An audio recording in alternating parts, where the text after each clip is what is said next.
Hi guys, this is Jake at Canadian Cutting Edge, and today we're going to take a look at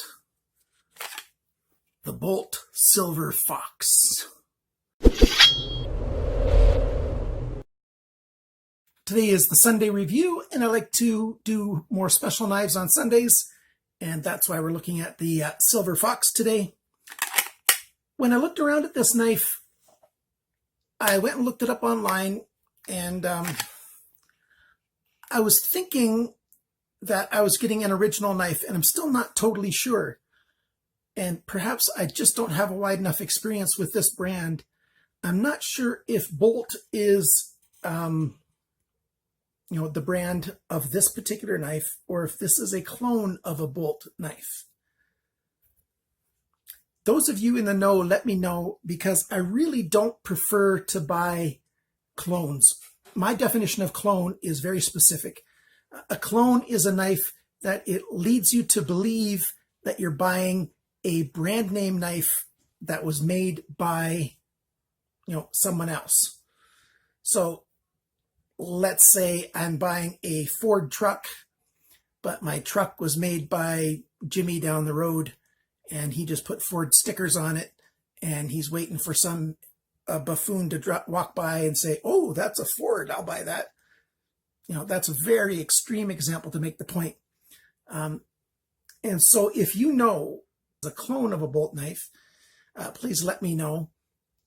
After I bought it, I realized on a part of the page that I hadn't read, it even says on the page where I bought this that it says the word clone. Is the original named Bolte, or is the original that this is a copy of have a different name?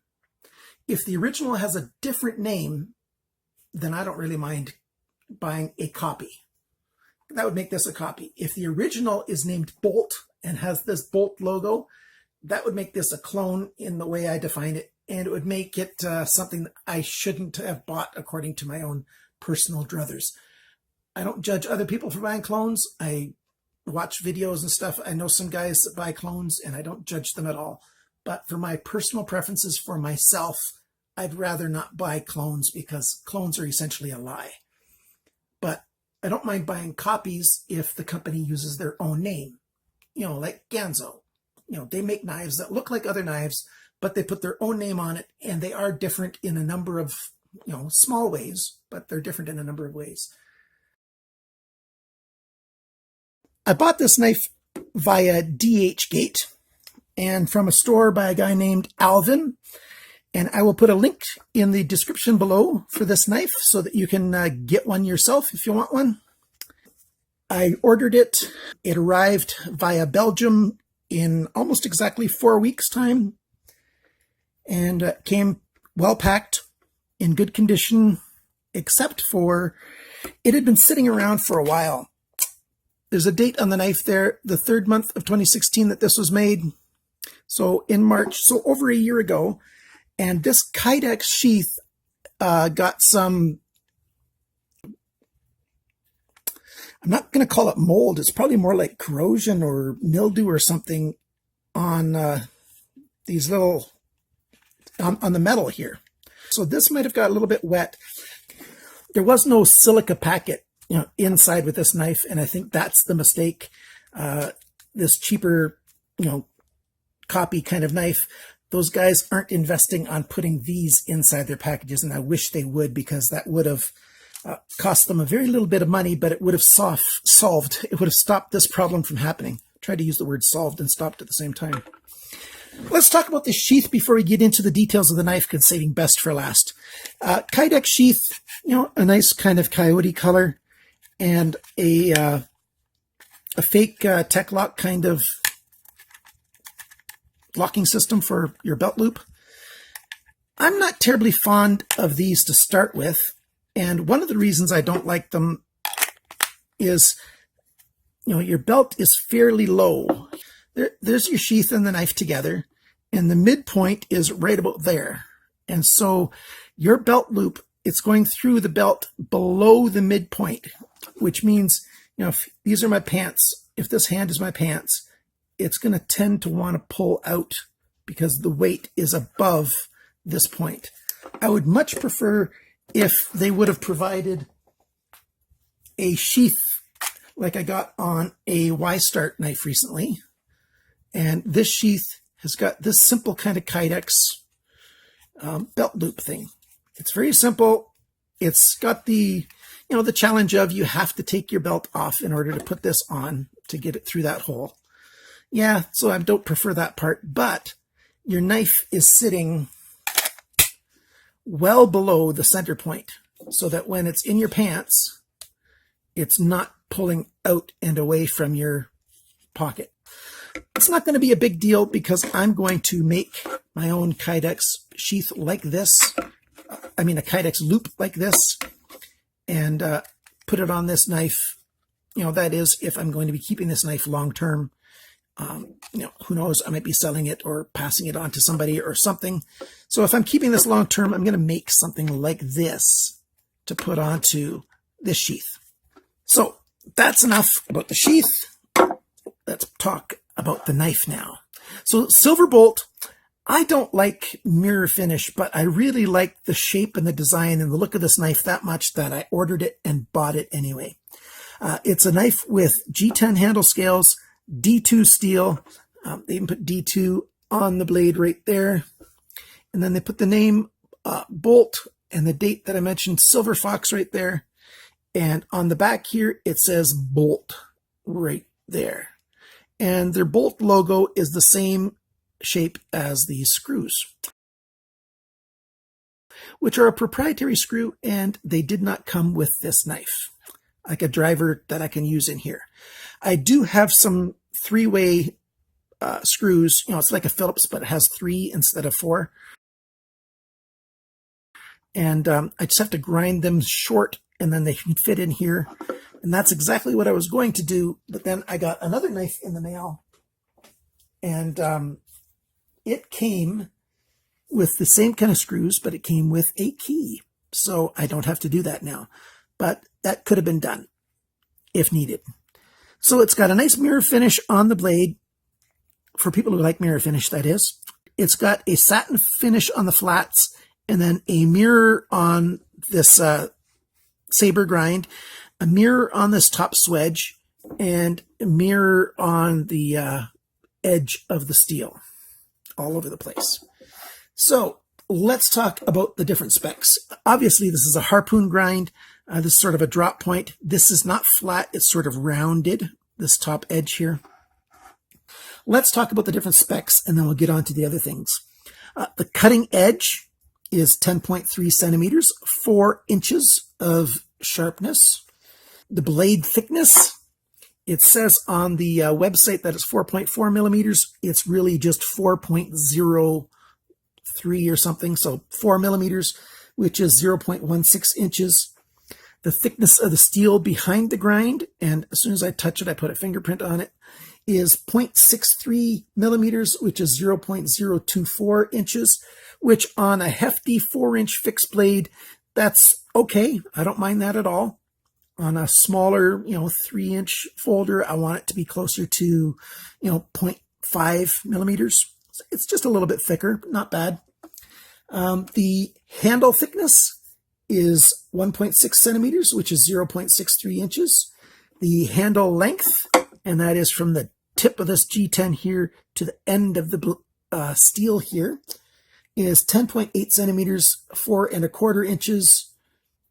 And the grip area, which is, from the beginning of this choil here to the middle of this last little curved area back here, that's how far I measured the handle area, 9.7 centimeters, 3.8 inches, which is generous for most people with large hands and smaller. Somebody with extra large hands is going to find this maybe a little bit small, maybe a little bit thin. Okay, the total length of the knife is 22.7 centimeters, which is 8.88 inches. The weight of the knife is 200 grams, which is 7.1 ounces, which for a big 4-inch knife, almost a 9-inch knife, I should say, 4-inch blade, a 9-inch knife, that's not bad. 200 grams, 7.1 ounces. If you add the sheath in, it's 290 grams, 10.2 ounces. And this knife came with that lanyard. I didn't mention that earlier. I think the seller just added this lanyard. You've got a nice little skull there. Oh, I got it dirty already. I got to be careful with that. I don't know what this weave is called, but it's got a nice weave there. And that comes with the knife. I don't particularly like lanyards, especially this kind of lanyard on a fixed blade. I'd rather have a loop that I can use to put around my wrist. So I'm not adding this. This is 12 grams, 0.4 ounces.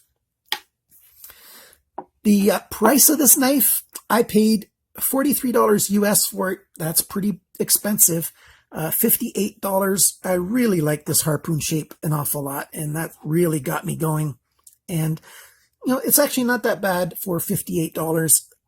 The fit and finish on this knife is good. I'm not calling it excellent or great or anything. It's merely good because it has some flaws in it. Some of the flaws are right there beside the logo, especially on this. There, I got it on the perfect angle. You can see that scratch.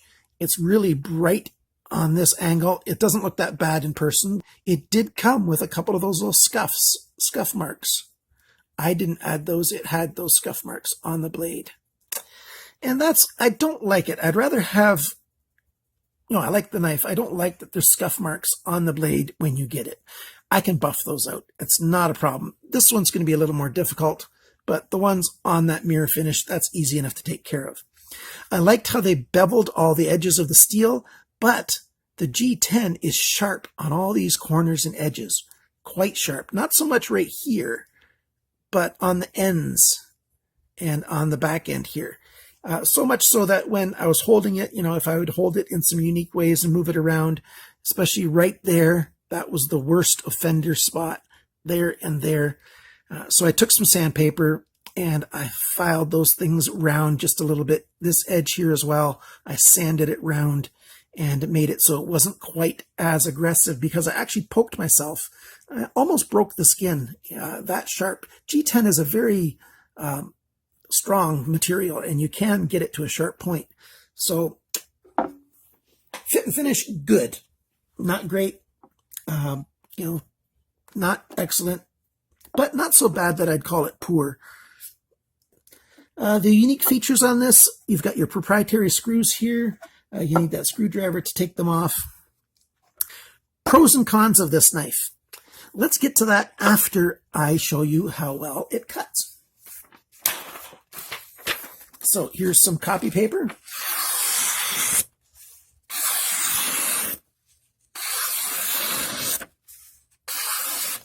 Not bad. I think it'll cut newsprint okay too. I haven't tested it with newsprint yet. Oh, a little. Yep, not bad. Not excellent with newsprint, but quite good. So that's a very sharp surface. Throw that little bit away. And it works quite well on wood.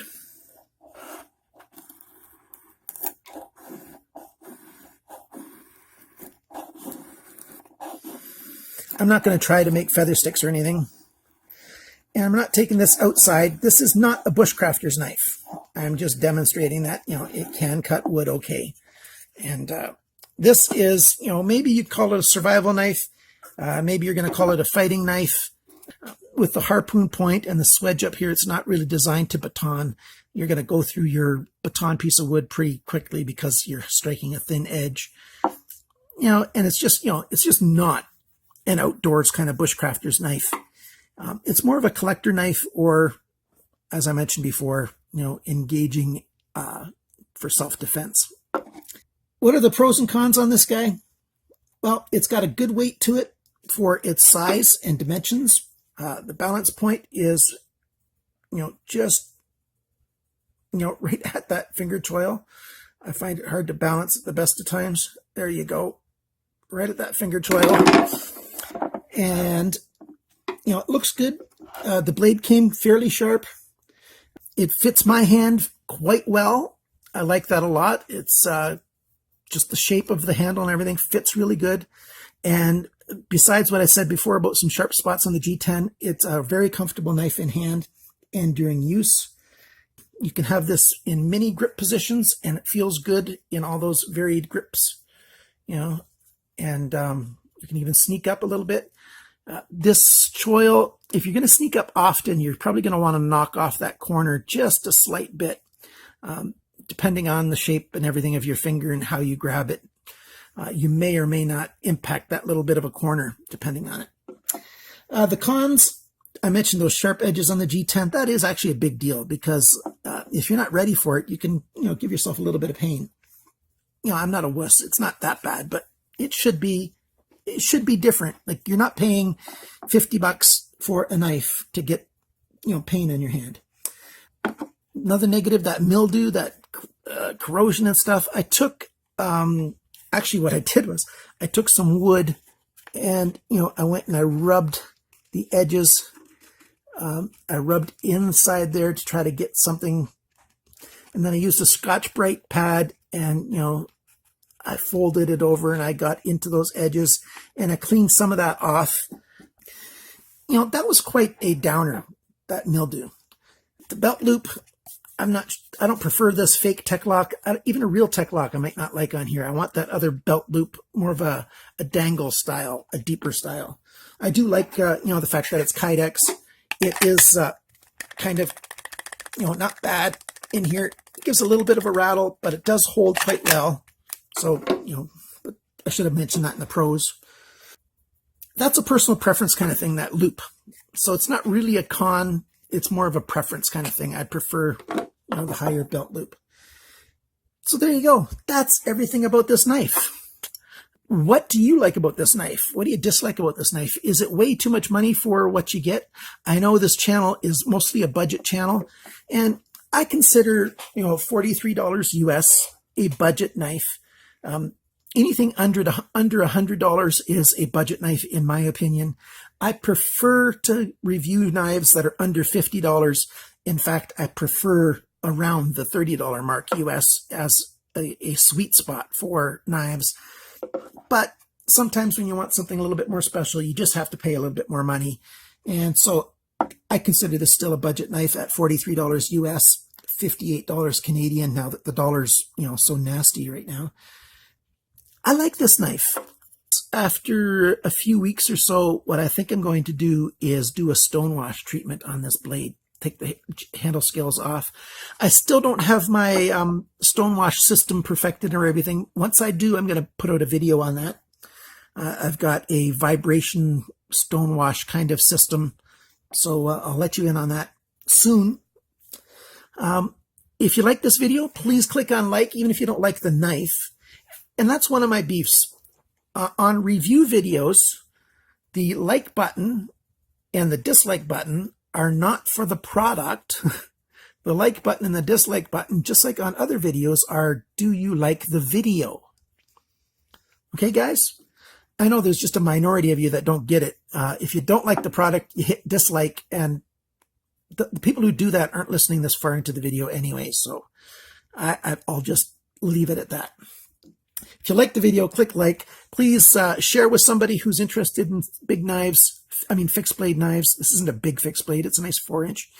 And share with somebody who might be interested. Thank you so much for watching. If you have any questions or comments, I'd really like that. And I've got the link for where I bought this in the description below. I don't get a referral fee from those links.